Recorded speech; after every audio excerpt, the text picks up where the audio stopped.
ಸಚಿವರಾಗಿ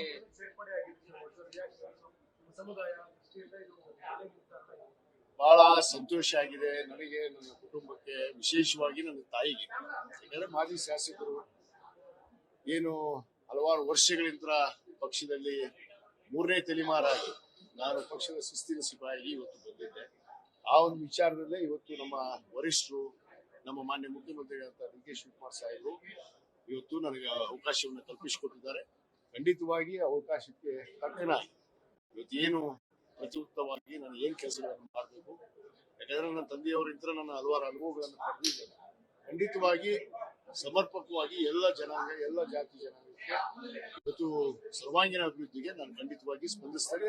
ಅವ್ರ ಜೊತೆಗೆ ಗಟ್ಟಿಯಾಗಿ ನಿಲ್ತೇನೆ. ನಿಮ್ಮ ಬೆಂಬಲಿಗರ ನಿರಂತರ ಹೋರಾಟದ ಫಲ ಖಂಡಿತವಾಗಿ ನನ್ನ ಕ್ಷೇತ್ರದ, ನನ್ನ ಜಿಲ್ಲೆಯ ಜನತೆ ಇವತ್ತು ಬಹಳಷ್ಟು ಒಂದು ಹಾರೈಕೆಯನ್ನ ದೇವರ ಹತ್ರ ಪ್ರಾರ್ಥನೆ ಇಟ್ಕೊಂಡು, ಅದಕ್ಕೆ ಹೇಳ್ತಾರೆ ನಮ್ಮ ನಾಯಕರಂತ ಸನ್ಮಾನ್ಯ ಡಿ.ಕೆ. ಶಿವಕುಮಾರ್ ಸಾಹೇಬರು ಹೇಳ್ತಾ ಇರ್ತಾರೆ, ಪ್ರಯತ್ನ ವಿಫಲ ಆಗ್ಬೋದು ಆದ್ರೆ ಪ್ರಾರ್ಥನೆ ವಿಫಲ ಆಗಲ್ಲ ಅನ್ನೋದಕ್ಕೆ ಇವತ್ತು ನನಗೂ ಒಂದು ಉದಾಹರಣೆ ಅದೇ ಆಗಿದೆ ಅನ್ನೋದು ಮಾತನ್ನು ಹೇಳಕ್ಕೆ ಇಚ್ಛೆಪಡ್ತಾರೆ.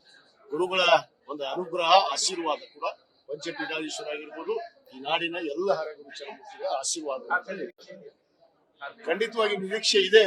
ಅದನ್ನು ಮುಕ್ತವಾಗಿ ಚರ್ಚೆ ಮಾಡಿ. ಈಗ ನಿಮ್ಮ ಹಿರಿಯ ಶಾಸಕರು ಕೆಲವರೆಲ್ಲ ರಿಸೈನ್ ಮಾಡಿದ್ದಾರೆ. ಯಶವಂತರಾವ್ ಪಾಟೀಲ್ ಅವರು ರಿಸೈನ್ ಮಾಡಿದ್ದಾರೆ. ಅಪ್ಪಾಜಿ ನಾಳೆ ರಿಸೈನ್ ಮಾಡ್ತೀನಿ ಅಂತ ಹೇಳ್ತಿದ್ದಾರೆ ಸರ್. ನೋಡಿ, ಅದಕ್ಕೆ ನಮ್ಮ ಪಕ್ಷದ ವರಿಷ್ಠರಿದ್ದಾರೆ, ನಮ್ಮ ಮುಖ್ಯಮಂತ್ರಿಗಳಿದ್ದಾರೆ, ಮಾಜಿ ಮುಖ್ಯಮಂತ್ರಿಗಳಿದ್ದಾರೆ, ಕೆಪಿಸಿ ಅಧ್ಯಕ್ಷರಿದ್ದಾರೆ. ಅವರು ಅವ್ರ ಜೊತೆ ಚರ್ಚೆ ಮಾಡಿ ಅವ್ರಿಗೆ ಏನು ಬೇಡಿಕೆಗಳಿದೆ ಅವನ್ನ ಈಡೇರಿಸುವಂತ ಕೆಲಸ ಅವರು ಮಾಡ್ತಾರೆ ಅನ್ನೋದು ವಿಶ್ವಾಸ ಇದೆ. ನೀವು ಹ್ಯಾಪಿ ಸರ್? ಖಂಡಿತವಾಗಿ. Thank you. ನ್ಯೂಸ್ ಫಸ್ಟ್, ನಿರ್ಭೀತಿಯಿಂದ ನಿಮ್ಮ ಪರವಾಗಿ.